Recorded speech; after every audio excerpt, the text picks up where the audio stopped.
হঠাৎ কল দিলি? আনি গোজামাইয়ে যার গায়ে হাত তুলছে। কিল্লে কাম করলো?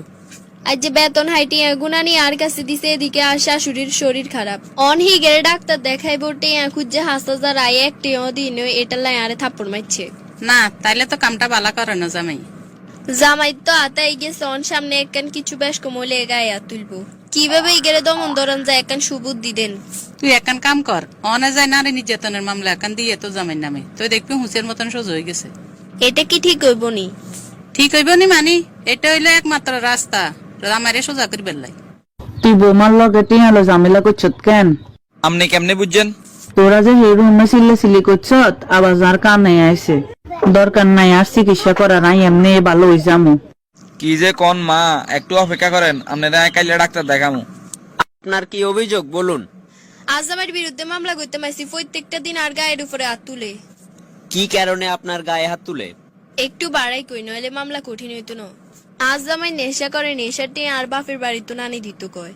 আয় রাজি না হলে এবারই আর গায়ে হাত তুলে, আবার মাঝে মাঝে যৌতুকের টিয়া লাগিয়ে চাপ দে। আপনি সবকিছু সত্যি বলছেন তো আরেকবার ভেবে দেখুন, কারণ আমরা আপনার অভিযোগের উপর ভিত্তি করে যদি উনাকে গ্রেপ্তার করে নিয়ে আসি তাহলে পরবর্তীতে উনি হয়তো আপনার সাথে আর ঘর সংসার নাও করতে পারে। এখনো আপনার হাতে সুযোগ আছে উনাকে বুঝিয়ে সঠিক লাইনে আনার। স্যার আমি ভাবিছিন দিয়ে এসি প্রত্যেক দিনের নির্যাতন আর সহ্য হন না। ঠিক আছে, তাহলে আপনি মামলা করে যান, আমি আজকে আসামিকে গ্রেপ্তার করব। আর গায়ে হাত তুলছে তো অন কত দানে কত সাইল বুঝবো। রাকিব সাহেব বাড়িতে আছেন? স্যার আপনি হঠাৎ আর বাড়িতে, কোনো সমস্যা নেই। আমার সাথে এখনই থানায় চলুন। আমার অপরাধ?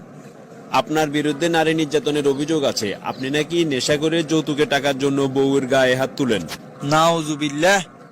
আপনি হয়তো জানেন না, আমাদের দেশে নারী নির্যাতনের আইন খুবই কড়া। কি ব্যাপার, তুই এত খবরে কেন জেলে তুন বাড়িছো?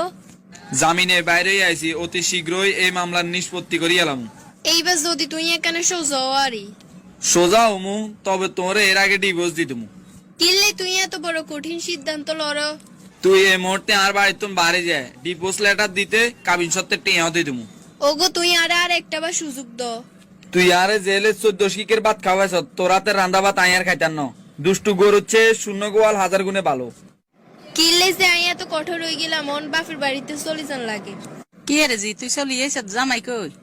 দামাইয়া রাইও লাগতো না, আর এক বাড়ি ডিভোর্স দিয়ে হারা দিছে। এ কাম করলো কিল্লে? আর কারণে হিগে জেলের ভাত খাইছে, এই কারণে আর রান্না করা ভাত আর খাইতো না হিগে। আনের বুদ্ধি যদি আই না দইতাম তাইলে অন ঠিকই আই আজ জামাইর গো বাড়িতে থাকতাম। আয় কইতাম হারম নি এটা হইব আন। আয় দেখছি জামাই সোজা মানুষ, মামলা দিলে আরো সোজা হয়ে যাইব। অন্ধে হে জায়গাত বিপরীতে নই গেছে। কনে যে কইছে রশি বেশি টাইট দিতে নাই, টাইট দিলে সিঁড়ি যায়, এই কারণে আর অবস্থা কইছে। বন্ধুরা, এই গল্পটি থেকে আমরা কি শিখলাম? অতিরিক্ত কোনো কিছুই ভালো নয়। ভিডিওটি ভালো লাগলে শেয়ার করে অন্যকে দেখার সুযোগ করে দিন।